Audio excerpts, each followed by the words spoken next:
Hello, welcome to the speaking assessment training. This is a quick training in which I'll be going over this speaking assessment rubric. You have a copy of this as a PDF so you can read it by yourself, but I thought I would just hit some of the highlights and help you understand some of the terms. So, in Imedyne, speaking is assessed using accuracy, fluency, and naturalness. Some of these might have the same names or be very similar to some of the methods of assessment for other types of tests, but they might be slightly different. So please try to remember what kind of test you're taking and what these words represent for that test. So in speaking, accuracy is basically a combination of lexical accuracy and structural accuracy. Or another way to say that is vocabulary accuracy and grammar accuracy.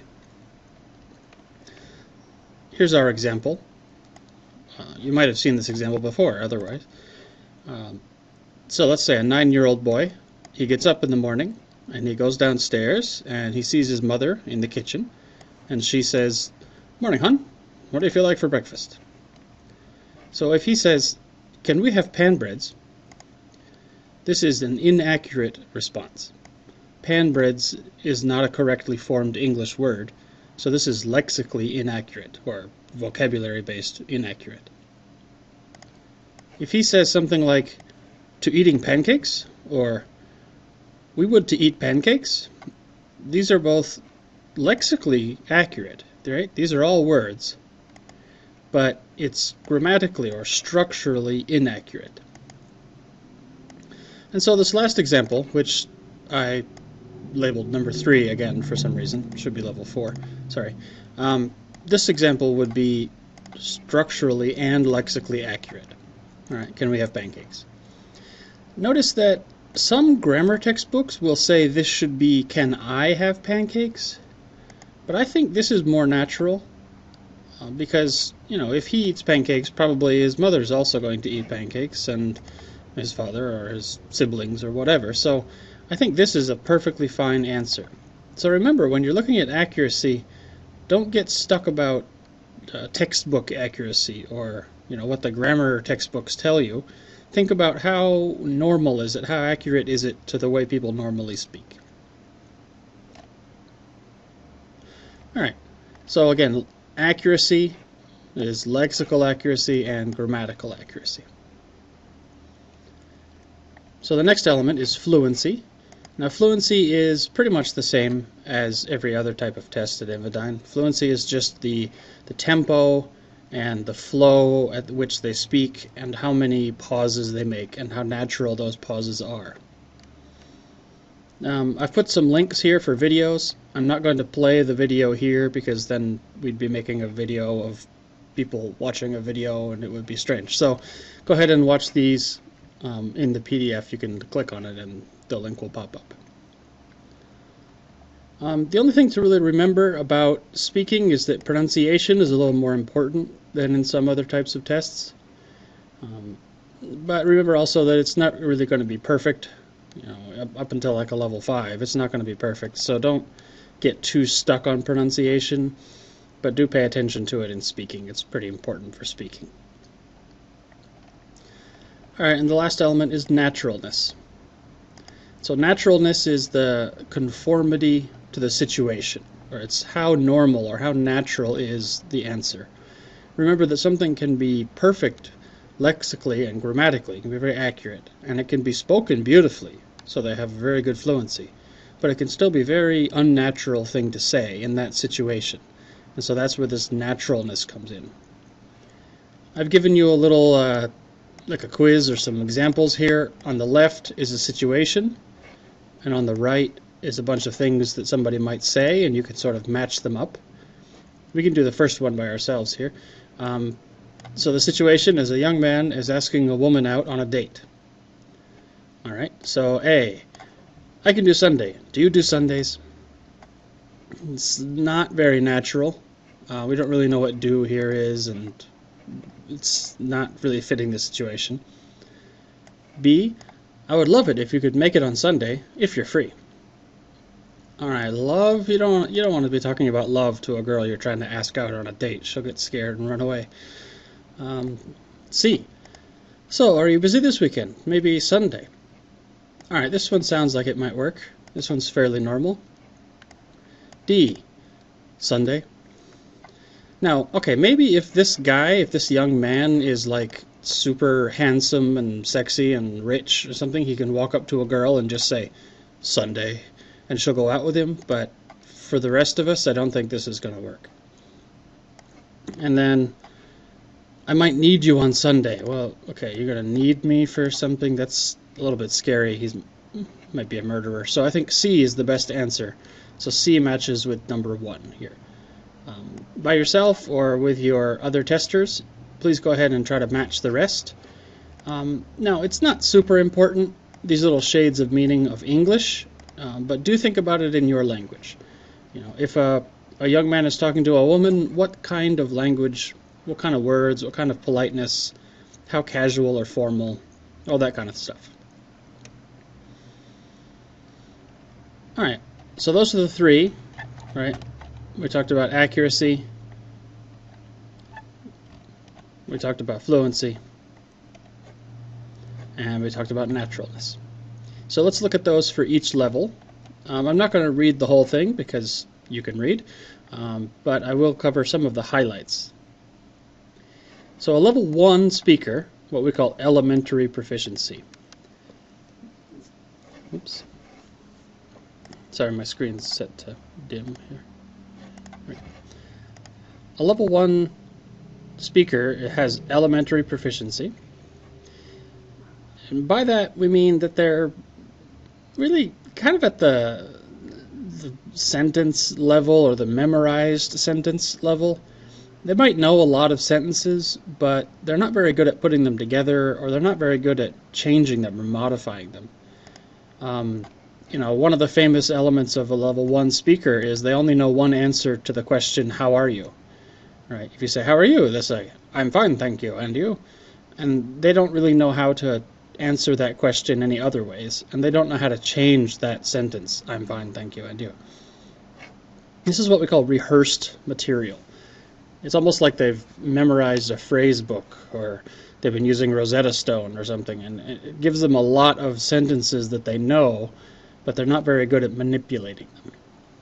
So when they're speaking, one thing that you really notice is that they'll move very quickly through some areas because that's the rehearsed sentences, and then they'll stop. You know, they'll be very beautifully fluent for a few seconds as they go through their rehearsed material. Hello, my name is Joshua. I'm from America and I'm studying English. Okay. But when you stop, or when they finish their rehearsed material, they can't really continue on very smoothly.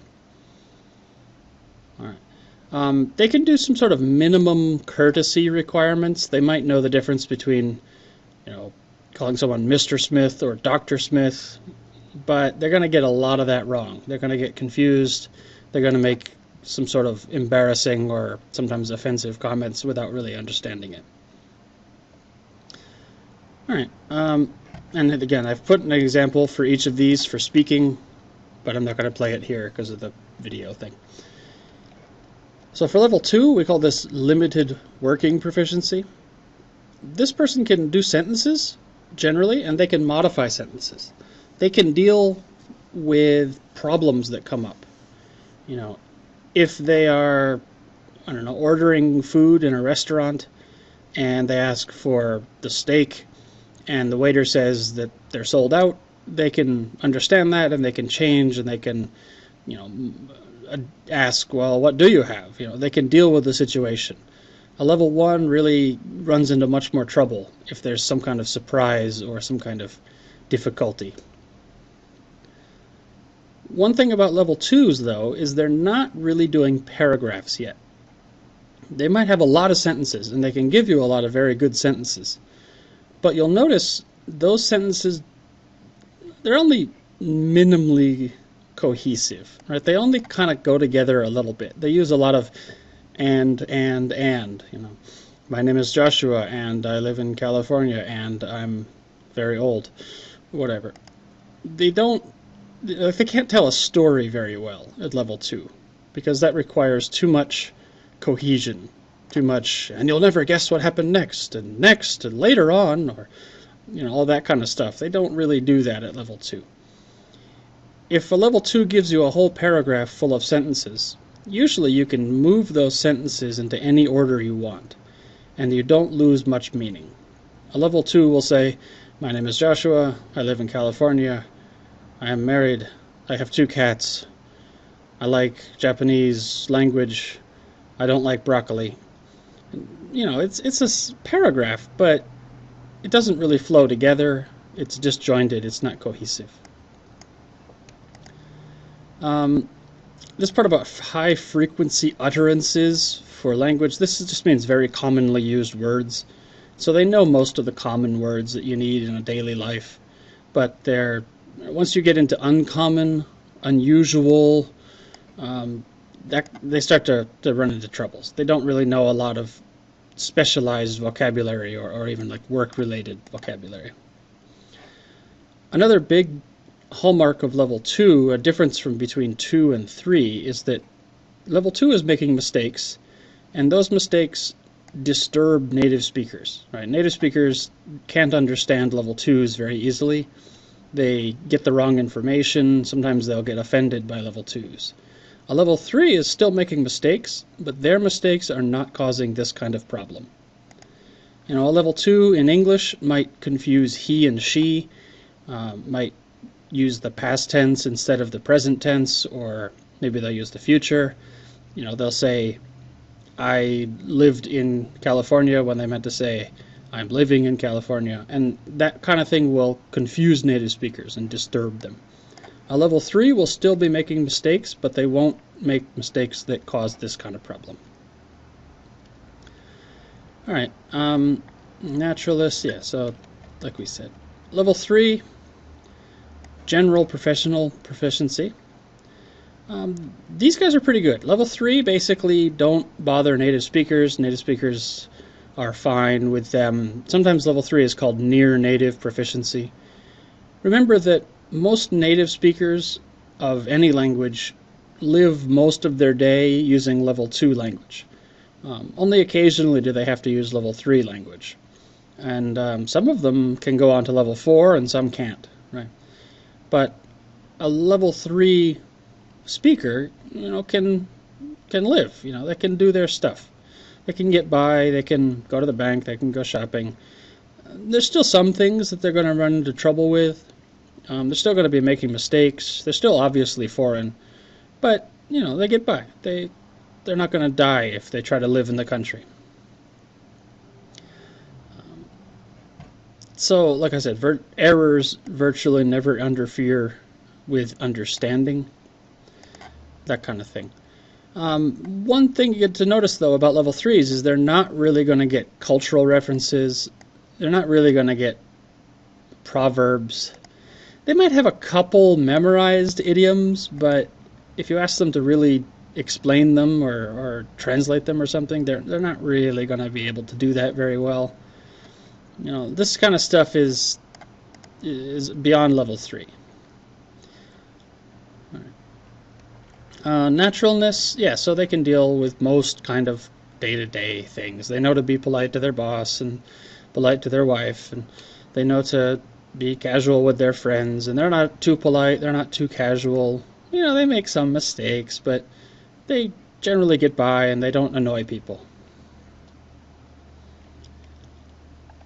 Alright, and that brings us to level 4, which is the advanced professional proficiency. Remember that level 4s are better than some native speakers in some ways, but at the same time, a level 4 can still be obviously foreign. Right? They're still going to make occasional mistakes. They're going to say things a little bit unnaturally. It's going to be clear that they're not native, but they're also going to be able to explain themselves. They're going to know a lot of words that some native speakers don't know. If you have a level 4 speaker who's a doctor, he or she is going to know a lot of medical words that a native speaker who, is a taxi driver, they're not going to know. A level 4 is like an educated well-spoken native, you know. And a lot of native speakers are not level 4s. In fact, most don't get to level 4. They can't use level 4 language easily.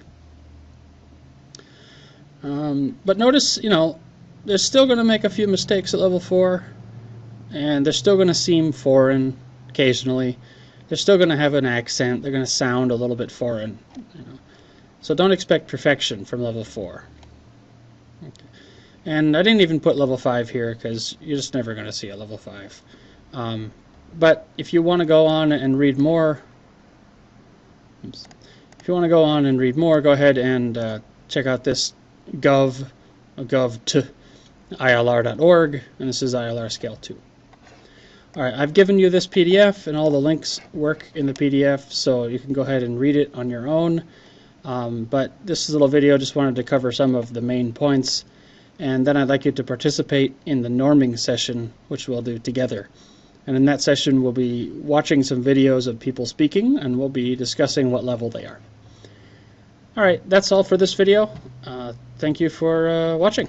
And if you have any questions, please let me know. Thanks. Bye-bye.